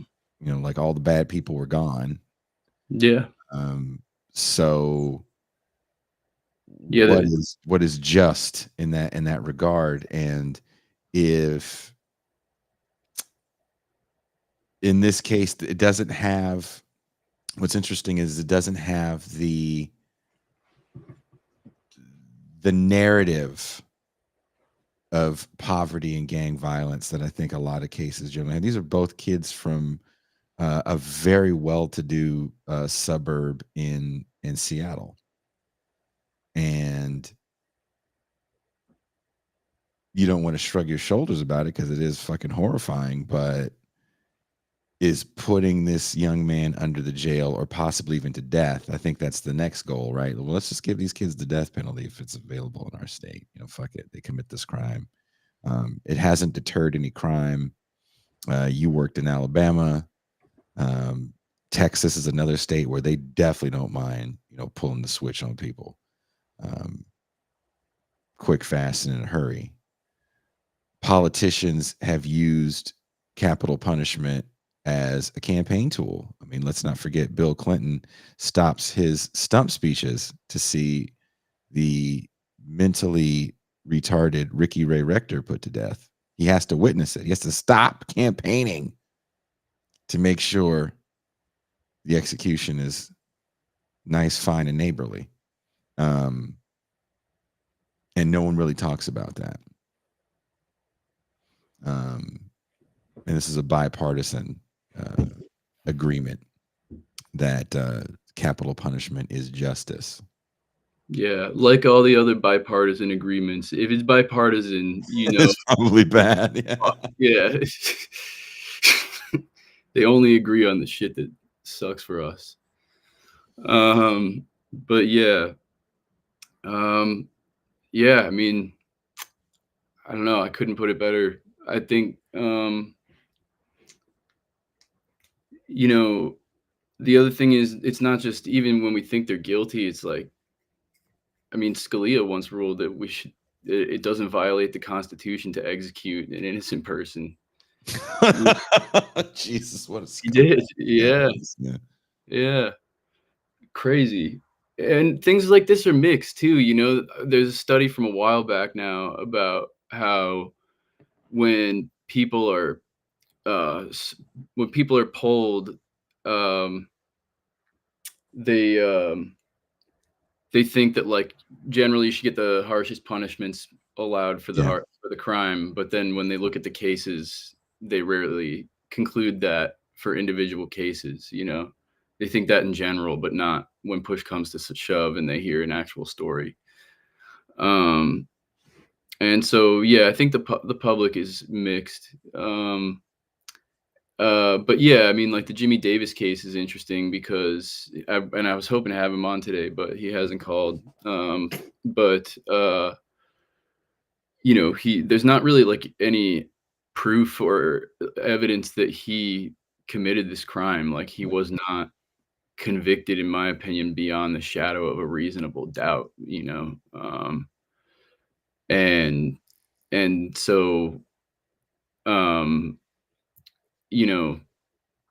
it really has a lot to do with just what resources you have or don't have when you're at trial, along with the color of your skin, especially in death penalty cases. But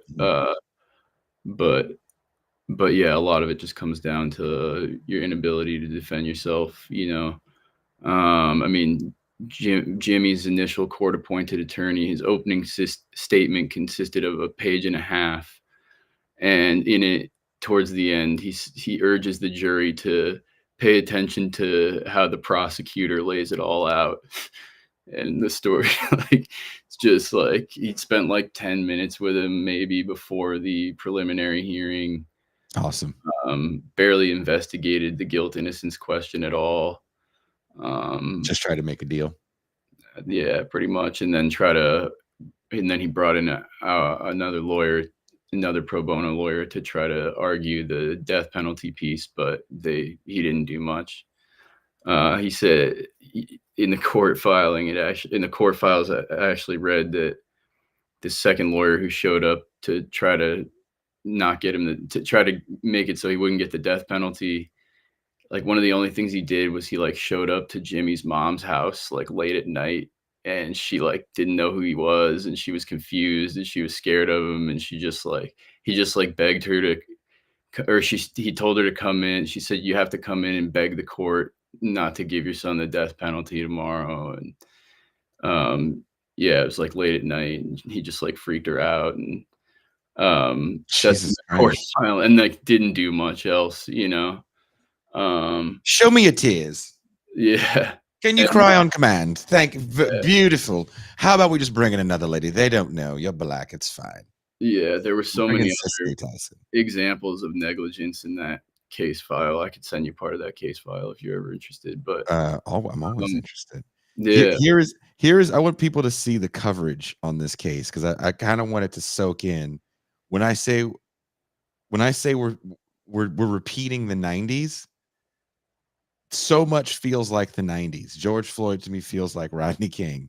yeah, And what happens after Rodney King? You don't get reform. Those guys got Hollywood jobs that whooped his ass. yeah, You know? Oh, hey, we're gonna get the guys that whooped Rodney King's ass to show the cops how to hold the baton in this movie. yeah, Think about that for a second. yeah. No, you're beating his ass all wrong. You got to bring it up here and make sure you twist with the hip. That's how we do it when we're cops. That way you get the full extension in there, and when you hit him in the back, bam, you hit one of his testicles at the same time. Oof. Right? Yeah. It sounds like AB smooth. right. I'm mildly fucking around, but that's fucked up. Mm-hmm. That man's life was never the same. That city was never the same. Because so many people were like, finally, like it's on tape. Now everybody knows. Mm. And if you think that was a new phenomenon in Los Angeles, we for the patrons of the show, we watched a really good movie called Let It All Fall from 82 to 92, where someone took a 10-year span and showed just in 10 years. And there was stuff that happened even before 82 that was like crazy police cases. And it also shows Daryl Gates. Black people were getting choked out. It used to be legal to choke people out. That's right.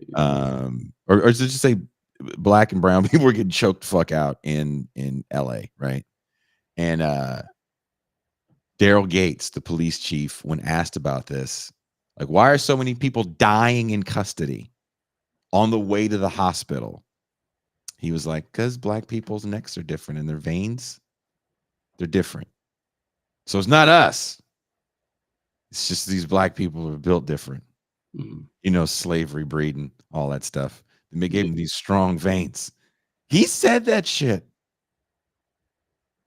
in the 80s.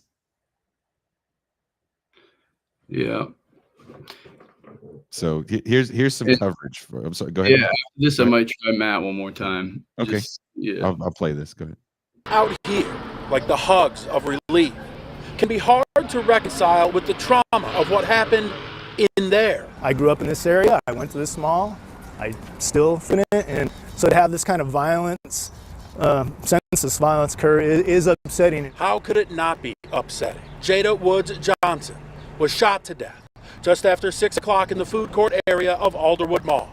Investigators say a group of older teens got into some sort of altercation. The victim wasn't with either of the groups, completely innocent. Deputy Chief Patrick Fagan, at times visibly emotional when talking to reporters. It's upsetting on a number of different levels. To have a totally innocent teenager hit is very upsetting. To have other teenagers engaged in this behavior on the eve of a national holiday, also upsetting. Police say the suspect got away in the chaos. The mall went into lockdown. Then, the all too familiar scenes of shoppers, many of them young, gathering outside. What we see out here, like a deputy grabbing the hand of a crying little girl, leading her to safety, sure is hard to watch, knowing what so many saw in there. That's that coverage, dude, that gets lost past. Yeah. I just saw that mostly the end of it because I was trying to call, but Yeah. What are your thoughts on it? Seriously, dude, you know, it first of all, these are two black kids. I think the kid that shot her is some sort of, I think he might be Egyptian or something. But still, the little girl is mixed. She's got a white mom and a black dad. but it's heartbreaking, man. She looks like all my nieces and cousins and stuff. Like and the little dude looks like, he could be, because of he looks like he could be one of my kids. So it's heartbreaking. Nobody wins. Nobody wins in these situations. But when you cover it like this, like it's Batman and it's Gotham City and there's a reign of terror coming down. I hate that. And I believe that officer was visibly shaken because he saw a little girl with blood splurting out of her chest. And if you've ever seen somebody get shot, it's fucking traumatizing. And if you're a parent and you see a little kid get shot, it's traumatizing. Right? Or if you got there when it's over and you see the body in the bag on the gurney going to the coroner's office, if you know you got to go knock on a door later and talk to this little girl's parents, of course that's difficult to deal with. All that being said, I don't want to live in a world where we charge children as adults. And I don't think that everyone needs to be the perfect victim. Centoya Brown is a great case example of social media making her the perfect case study for exoneration. If you read anything about her actual trial, she was like 16, strung out, prostituting, and she killed a John. Was the John fishy? Sure. But she killed him execution style and then bragged about it on the phone with her foster mother. I don't think she deserved to be put in prison for 50 years. Yeah, I couldn't agree more. But we don't have to create a almost false narrative to free her. Her life alone. What was interesting to me about her life alone was enough for the former district attorney who met her in prison, the former prosecutor, not of her case, but he had denied her parole years ago and didn't know who she was. He was teaching a law class in the prison. She was one of the people. And one day he looked up who she was. He's like, man, I got this smart girl in my class. What the hell does she do? He looks up, he's like, oh shit, I denied her fucking parole because her case was so horrible. He gets to know her. He finds out more about her life, how kind of tragic her story was, and is like, this woman is no longer a threat to society.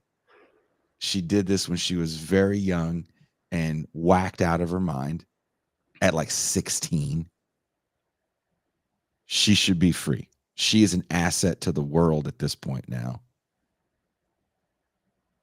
And a meme gets made of her with the pigtails and the orange jumpsuit.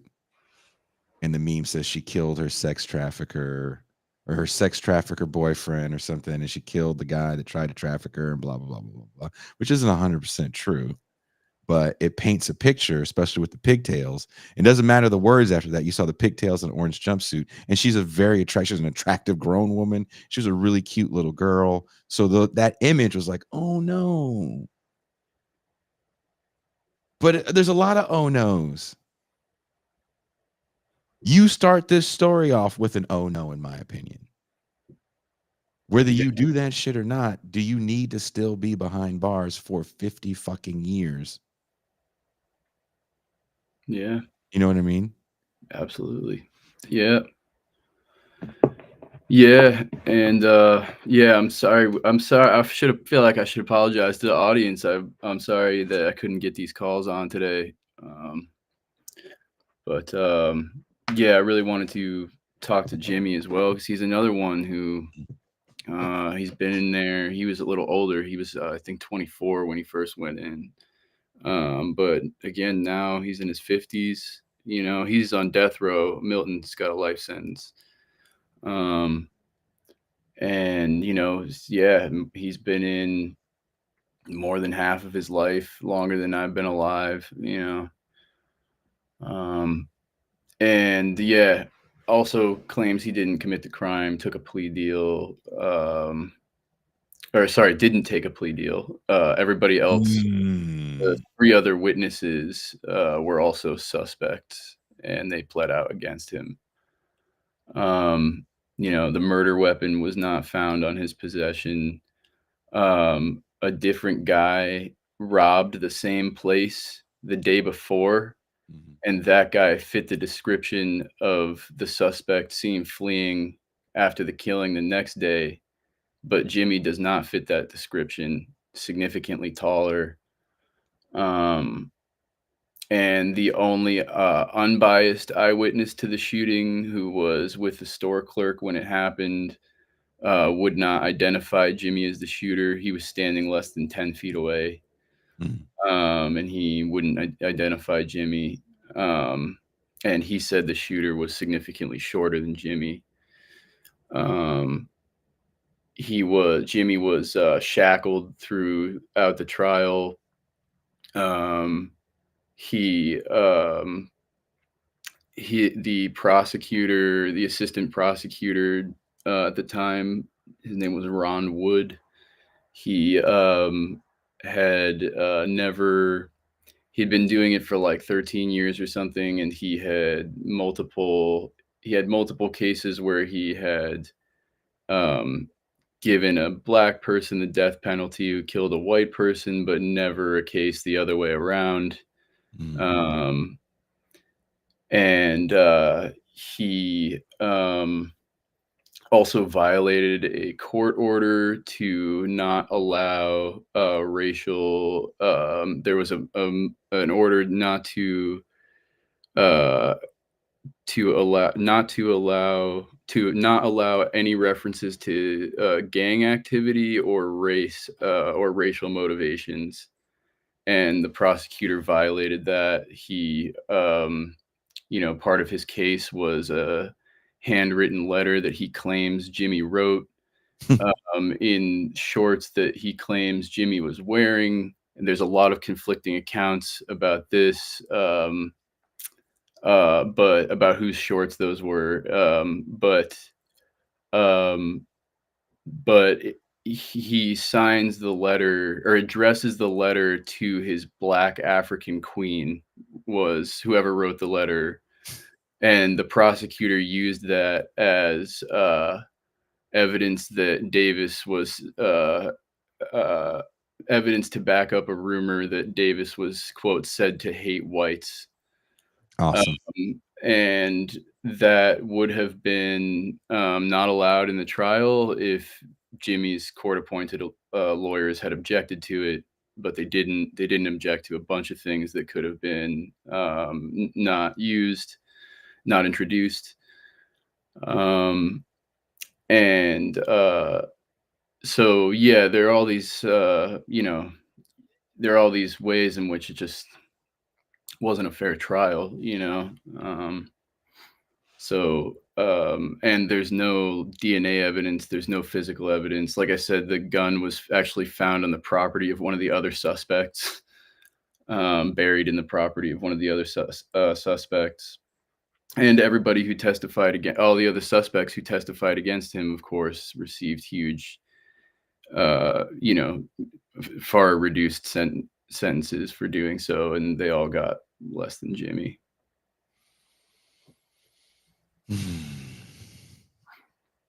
It's frustrating. Yeah, but well, I'm sorry we couldn't get a hold of him. It's hard. It's difficult. This was my first time doing it, and if we would have pulled it off, it would have been pretty fucking rad. But I'm happy to try again. I mean, I always want to come on, and it could be a thing where we just have that as a possibility each time. Because you know, maybe I have to call. I do think Jimmy will call. Like, you know, I don't know if something came up. I would imagine. I'm not going to speak for him, but I feel like if I was in his shoes, I would be very nervous. Fuck yeah. You know, I don't know if he's ever done anything like this. Probably not. You know, Can he get a call in? No. no, he's got to call us. Hmm. Yeah, it's a bummer. You could write to him if you want. That might help. You know, just say hello, and I could send you his mailing address if you want. Do you have it offhand? Yeah, I do. It's actually it's public information. So yeah, and he loves writing with people. You put it in the private chat, and I'll Yeah. put it in the chat for the show. Okay, cool. Yeah, 1 second here. If you guys would like to write to Jimmy. When was the last time any of you watching this show's written a letter? Written a letter. Oh yeah, it's a big part of my life. Especially since it's harder to find guys with cell phones in there these days. So it's Jimmy. Oh yeah, okay, here. I'm just talking out loud while I type it. And what do you guys that are watching the show think about what I say about this kind of return to tough on crime politics and possibly a return to larger sweeping crime bills? I don't know if we'll see a federal omnibus crime bill because I don't know. I feel like politicians have to give the veneer of being a little more even keeled on policy, but on the state and local level, they're not giving a fuck and rolling back everything. Yeah, let me know if you get any interesting answers in the chat. I don't know how much people think about stuff like that because I think, you know, especially in this world of a certain kind of left media coverage, a lot of people are following what's hot because we don't get salaries, right? We get paid off your attention. Mhm. And it does not help the show when I do shows like this during an election year. Mm. If I'm Yeah. not talking about Israel, Palestine, or whatever Kamala Harris and Donald Trump are wearing, then no one's really going to pay attention.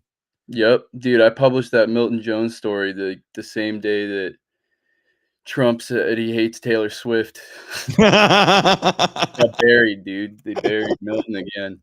Did you send it in the private chat here, or did you send it? Yeah, I'm doing it right now. Okay. Eric says it's too real for most. I don't know if it's about reality. And I do look, Eric, I'll say this. There's a reality to it that's uncomfortable.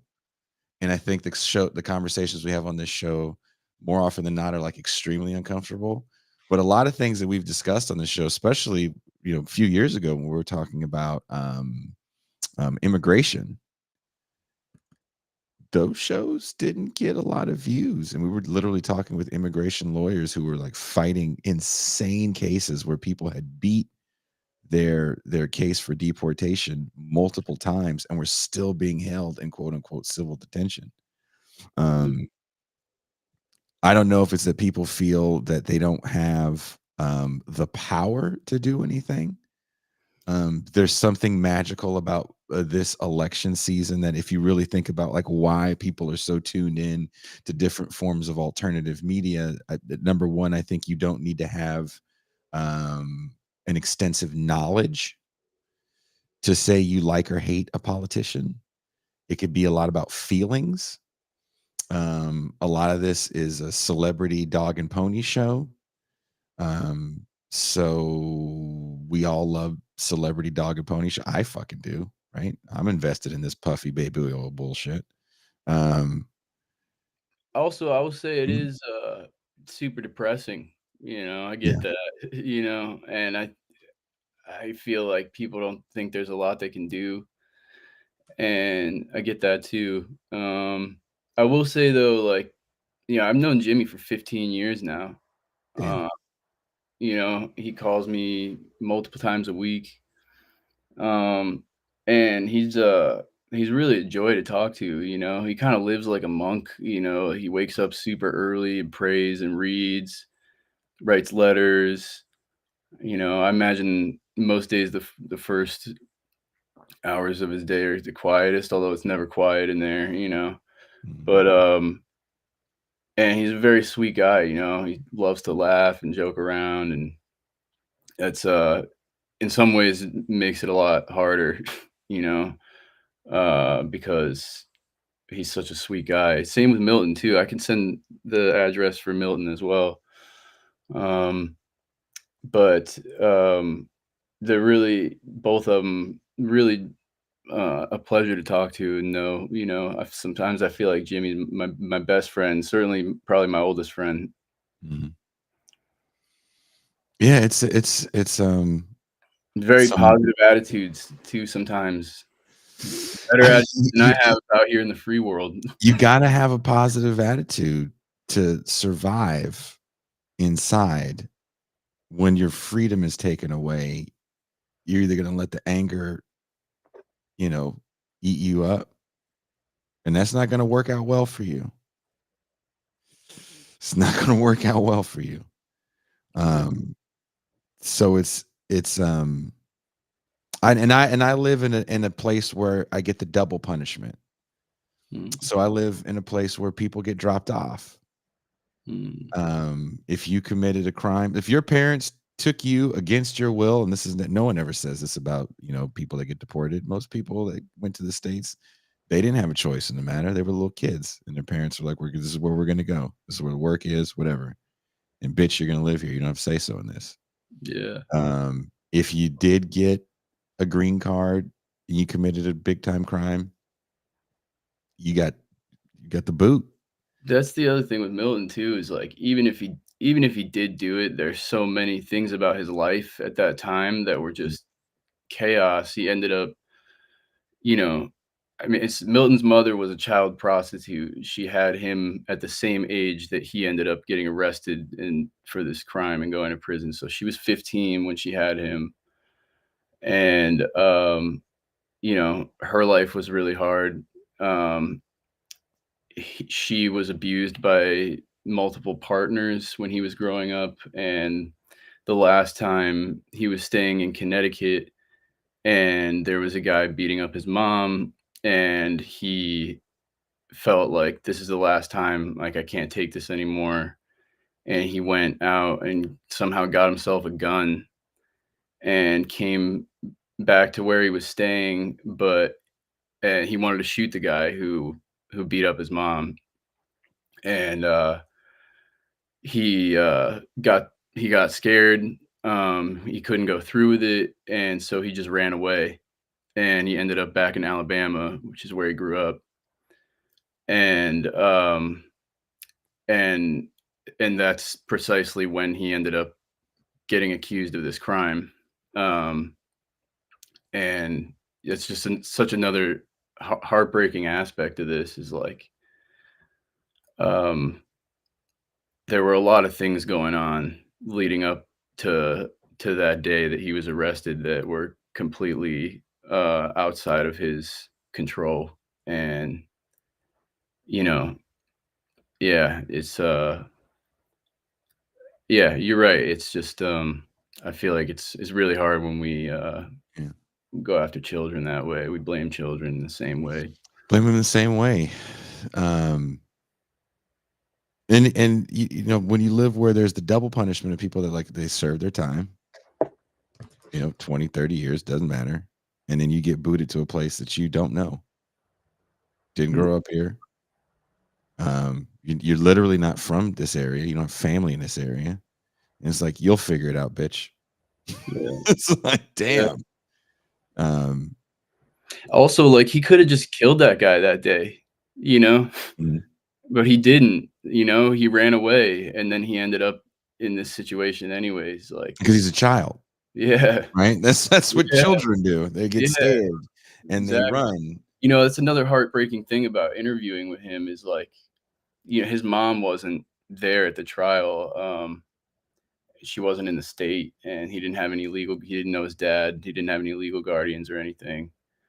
And even now, like I can tell when he talks about it, like he still kind of holds on to this idea that like if his mom had been there, like, this wouldn't have happened to him. Like, as if, like, there was anything she could have done in the face of, like, the Alabama court system once they decided they wanted to come down on this kid, you know? Mhm. And it's, something that really breaks my heart when I interview him. It's like I'm almost, like, choking up thinking about it, is, like, he's still kinda, that's what a kid thinks, Yeah. is, like, "I want my mom." Yeah. That's what a kid thinks when they're really scared, you know? And he was tried so young, and in a way that feeling, like, never went away, you know? It's heartbreaking. No, it's fucking it's the most heartbreaking shit ever. Because also you got to keep this in mind. Once you go in, you've stopped maturing. You're surrounded by I don't know, extreme. man. Milton taught himself how to read in prison. You can teach yourself a skill. The state I'm from, you can get a degree. But having certain kinds of complex relationships, it's a little different because everything is forced where you are. Yeah. It's very different when the environment is forced around you, and when you have a certain amount of autonomy to talk or not talk to people, uh, understanding certain cues. You know what I mean? Yeah. Shit is different in the free world than it is inside, and when you keep somebody inside for that long, it's like the free world's going to be a motherfucker for them. Not to Yeah. say they don't deserve it, but it's going to be. There's a transition that's going to have to happen. And if cats are so old when they get out, they can't be part of a workforce, then you're pretty much telling them, if you don't, especially if you don't have family, I'm just letting you out to be homeless. Yeah. You know, you didn't get to Absolutely. contribute to Social Security. So, you're just, yeah, I'm literally Yeah. putting you in another weird confinement. Yeah, I worry about that with Milton, like, on the off chance, and it is an off chance that someday somebody takes up his case. Um, like, I really worry about him, like, being homeless when he gets out, basically, you know? And, yeah, I'm gonna send his address as well, his mailing Sure, address, sure. because with him in particular too, like, I feel like with Jimmy, myself and other people in his life have been able to really create a support system in the free world where he has people he writes to a lot, people he can call, people who put money on his phone. And Milton doesn't really have like any family, I think he has one or two family members still alive, and I'm not sure if they're still alive. But but no friends on the outside. Like, he's really got nothing. Really Yeah. got nothing. I don't even know, and there's no guarantee he'll hit you back, but I know he always likes to hear from people. Um, so I'll put that one in the chat as well. And he uh he really needs good people in his life. But There's good people in this show. absolutely, bro. I've constantly marvel at the fact that, when I'm feeling down, this show does help me out quite a bit. I think there's insightful, caring people in this show. Absolutely, man. It goes both ways, definitely. So I appreciate that. Yeah. Type this out here. It would be pretty awesome if he got a fucking a big just avalanche of letters from the TIR family. Right? I would love that. Maybe even some care packages. Yeah, well, those might be harder to get them, but it's possible. You can. You got to go through those websites I was talking about, but it's possible. Oh, yeah. And I know there's like only so much they can get a month, and Mm-hmm. yeah, there's Yeah, so many phone accounts rules. also are good to. They make it kind of technologically complicated to put money on the accounts, but that's another good thing to do for people. And it's just Bad luck says prisons are also tense, we'll say. Yeah. That's a tense environment to be in for 20 some years. It's a yeah. long time. They call 30 them years. camps. Even the Department of Corrections calls them camps. Jesus. Camp. What an interesting euphemism. Yeah, right. I mean, even Department of Corrections is an interesting euphemism. Like you're talking about the death row is called the Department of Corrections, you know. Like there's no rehabilitate, there's no correcting going on. No. Yeah. Just take it out of there. Right. Unless the corrections is pretty good. Even when in the writing, I just call them prisons. I refuse to use that phrase. Correctional facilities. Yeah. 5, 6. Well, Matt, thank you for taking the time to hang out with me today on this, for me, this beautiful Saturday morning. Once I get to open up my blinds, I'll be able to enjoy the Baja sunshine. Nice. Is it nothing like a conversation with me to take that away from you. I was out with Ben Burgess all night last night. I'm surprised I have a voice. We were at nice, man. Tell him I said what's up. Oh, for sure. Jason, Ben hyphen Burgess and Jason Miles with an I. Couple of guys on the town. Oh yeah, dude. We were at our favorite bar, and you can request songs. And this cat came around with a little phone, and he was like, "Would you like to request a song?" And you know, this bar plays like crazy heavy metal music and rock music. And someone had requested Metallica's One. And as soon as the video came on, people started clapping. Everybody got all excited. It was like it was the heavy metal national anthem or something. We all stood up for a second. And then the whole bar just started singing. It was I definitely lost my voice, and glorious. Had a head banging heavy metal good time. Nice, man. At our favorite spot in Mexico. So I'm trying to get down to Alabama too at some point in the next. It's not hard. You can just go down. You gotta have some money, you know. You gotta have gas money. You're in Vermont? Yeah. So we should take the 95 to the what? I'd probably fly. It's like $70 right now to fly into Atlanta from here. Oh, no shit. Yeah, I mean it might have changed. I haven't checked this week, but yeah, and also want to plug my Substack too, MatthewVernonWhalen.substack.com. Whalen spelled A-N. Hard Times. It's called the Hard Times Reviewer.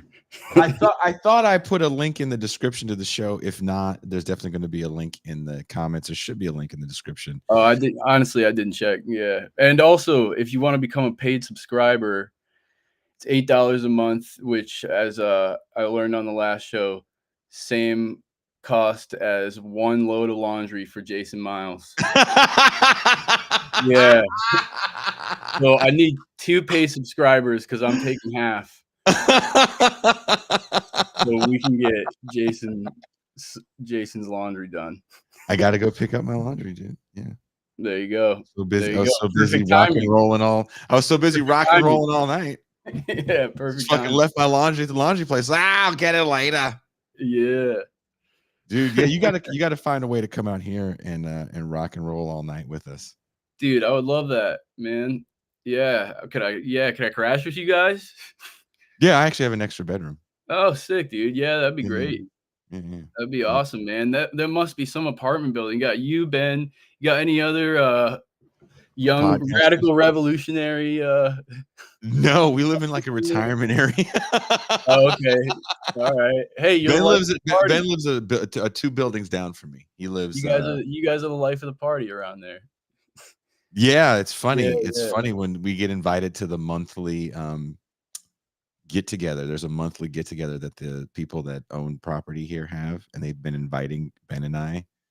I think they get excited to hear the wacky things we have to say about the world. Hell yeah.